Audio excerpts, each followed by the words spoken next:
Ya estamos en comunicación telefónica con Pilar Baselga. Ella es licenciada en Historia y periodista, y vamos a estar hablando de un tema también candente en el ámbito internacional, que tiene que ver con el independentismo en Cataluña. Así que estamos en contacto con ella. Pilar, buenos días, buenas tardes, ¿cómo estás? Buenas tardes a todos. Bien, muy bien. Muchas gracias por llamarme. Hola Pilar, buenas tardes, ¿cómo estás? Tanto tiempo. Te saluda Quique Romero. Hola, Pilar. Quique, ¿qué tal estás? ¿Cómo estás vos?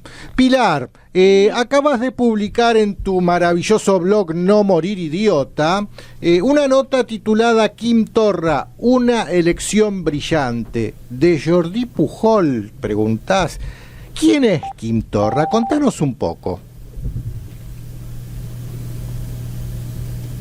Bueno, pues Quim Torra es un separatista acérrimo, radical como donde los haya, que lleva desde siempre hablando es un supremacista, hablando de la superioridad genética, hablando de la mandíbula, por ejemplo, de la mandíbula española, que los que hablamos español somos africanos semitas, o sea, una cosa que si estuviera firmada por cualquiera de la panda de Hitler, pues parecería, ¿no? Es de ese tipo de discurso, ¿no? De supremacismo.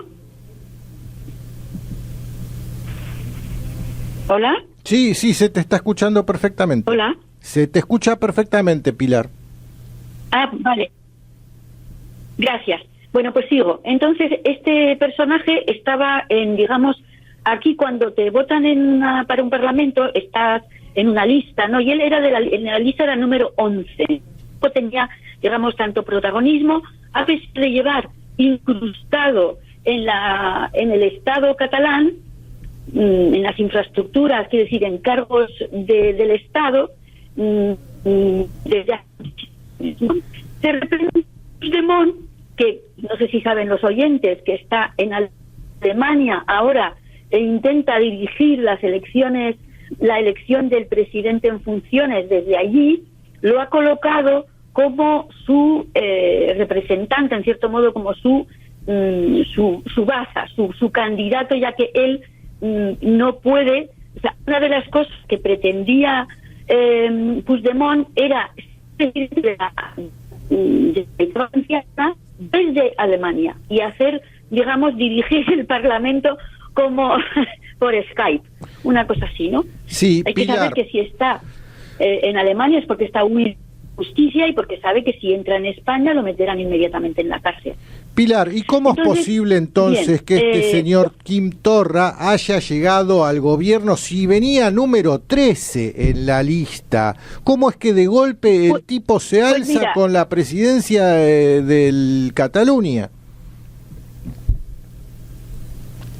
Sí, pues mira, por eso yo lo escribí el domingo y la elección ha sido el lunes. Y yo digo que era una elección brillante porque como es un intelectual separatista radical, él consigue, digamos, aglutinar, no tiene, digamos, perfil político-social, no sé cómo decirte.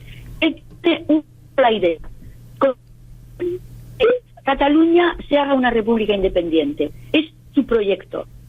Entonces, los de la oposición le decían, pero ¿por qué no habla de los problemas que hay, de las listas de espera, de las desigualdades sociales? Sí, Pilar, estamos teniendo problemas, se nos cortó. Sí, tuvimos un corte en la comunicación, un ratito retomamos el diálogo. Muy interesante, Quique, lo que viene planteando, ¿no? Sí, lo que plantea Pilar Baselga en su escrito, ¿no?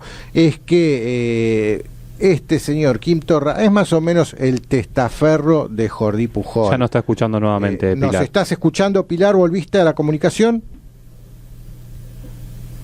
Sí, yo te oigo muy bien, muy bien. Sí, bueno, lo que decíamos al aire mientras se cortaba la comunicación y estábamos intentando recuperarte. A ver, que quede claro, vos estás ahora en Madrid, esta es una comunicación vía WhatsApp y bueno, no es la mejor vía muchas veces para este tipo de entrevistas.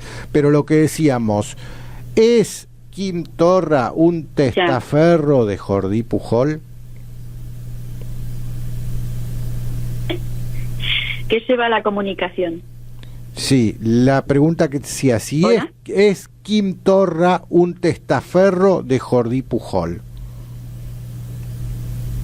Eso, lo que yo propongo es que en realidad todo está movido por el cerebro, que es Jordi Pujol y que es como el padrino, porque es una magia.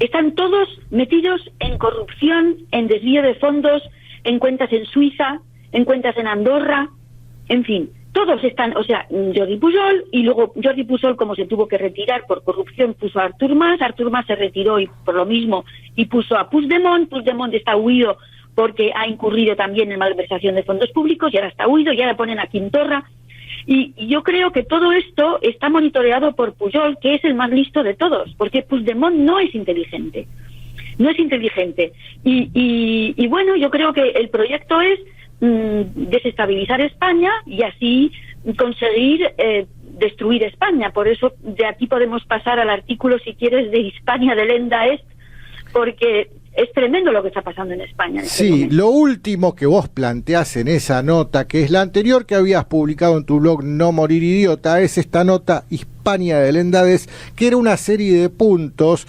y el último de los puntos casualmente es el fin de España, la balcanización de España a través de la independencia de Cataluña. Te pido por favor si nos podés hacer un brevísimo resumen de estos pasos para llegar al final de España. Bueno, pero ¿quieres que me remonte a Carlos V o no? Brevemente, porque la comunicación se nos está cayendo. Vale. No, si quieres vamos directamente. Bueno, la historia es que España, con los reyes católicos y con su política de casar a sus hijos con todas las casas reinantes de Europa, consiguen crear un imperio, ¿no? Y a lo largo de la historia, desde entonces ya su nieto Carlos V, España va a una hispanofobia deliberada, abierta, estructurada, y que se va a ir desarrollando a lo largo de la historia, y estamos viendo ya los últimos zarpazos de la destrucción de esta maravilla que es, en mi opinión, el alma hispana, el alma hispana que compartimos con toda Hispanoamérica. Bien, entonces tenemos primero el ataque de los renacentistas italianos, después tenemos el luteranismo alemán, después tenemos a Inglaterra con su masonería que destruye Hispanoamérica con su famosa, con el escrito de 1711, una propuesta para humillar a España. Luego como todo el desmembramiento de Hispanoamérica a través de los falsos libertadores Bolívar y San Martín, todo esto está muy estudiado ya. Llegamos a la guerra de Cuba, que ya eran las últimas, digamos, tierras hispanas en América y en Filipinas. Es un ataque de Estados Unidos esta vez, porque el poder se ha desplazado a Estados Unidos. Después, en 1975, a la muerte de Franco, uno de los últimos territorios africanos que teníamos era el Sáhara Occidental, que era territorio español, que todavía está bajo mandato de la ONU.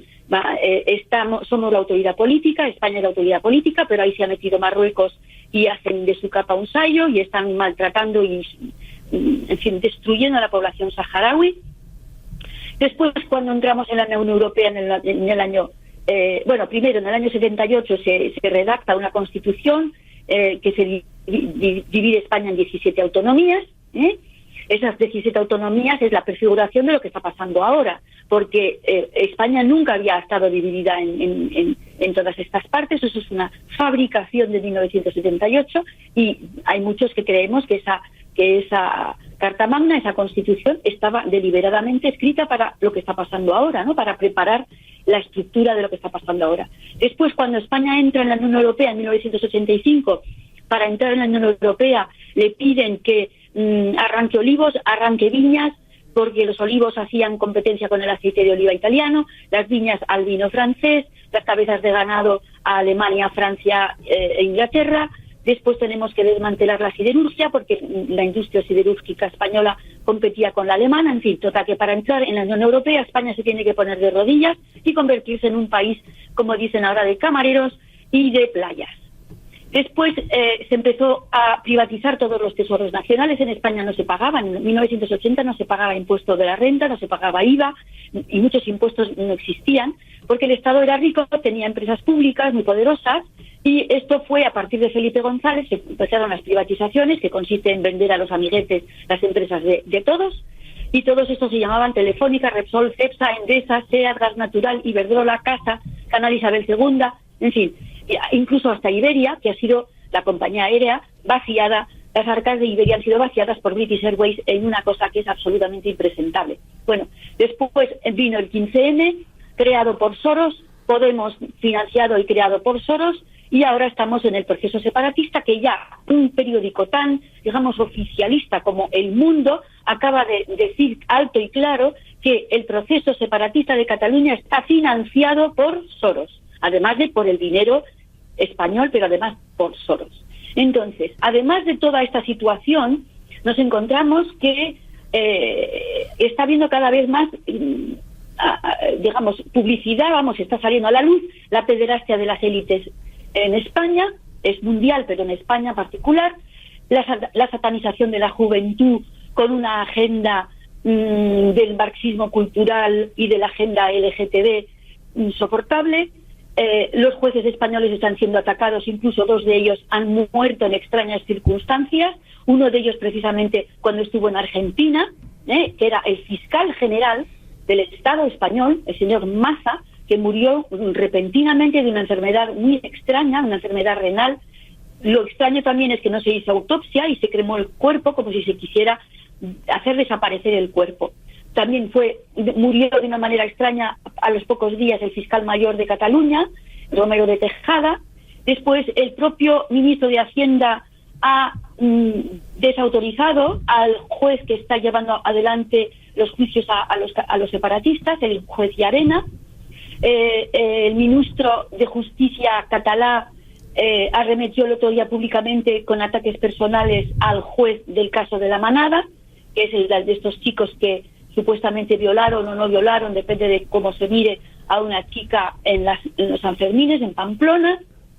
Y ha habido también una gran desestabilización por la aparición de, ¿cómo se llama?, los másters, lo han llamado el Mastergate, másters falsos, políticos que presumen de tener un currículum y que no lo tienen, que todos son fabricaciones, o sea, diplomas y másters y la tesis doctoral precisamente de Pedro Sánchez, que es el líder del PSOE, pues ha blindado el acceso a su tesis doctoral, que no se puede leer, solamente con un permiso especial, y te ponen a alguien al lado para que no lo puedas fotocopiar ni hacer fotos de texto, una cosa que no ocurre con ninguna tesis doctoral.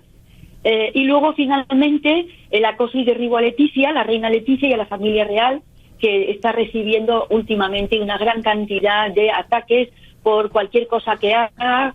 En todos los medios está, bueno, sobre todo en Internet, Pilar, muchos ataques a la familia, a Leticia. Y ahí termino. Bien, Pilar, la verdad, súper interesante el análisis histórico de todo lo que, porque la historia, digamos, plantea el escenario político de este presente de España. Te enviamos un afectuoso saludo. La verdad, muchísimas gracias por esta comunicación telefónica con vos.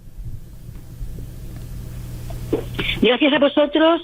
Y hasta pronto. Un abrazo muy grande. Gracias, Quique. Saludos a todos. Un beso grande, Pilar. Bueno, lo que más me llamaba la atención, la última parte, los paralelismos que tiene con nuestra historia desde los 90 hasta hoy, privatizaciones, enajenación, expoliación de recursos. Terrible la historia de España. Y así seguimos. Forma parte activa del arranque. Conectate con Maximiliano Lecchi en Twitter, @MaxiLecchi, en Facebook, Maxi Lecchi. El arranque. El protagonista sos vos.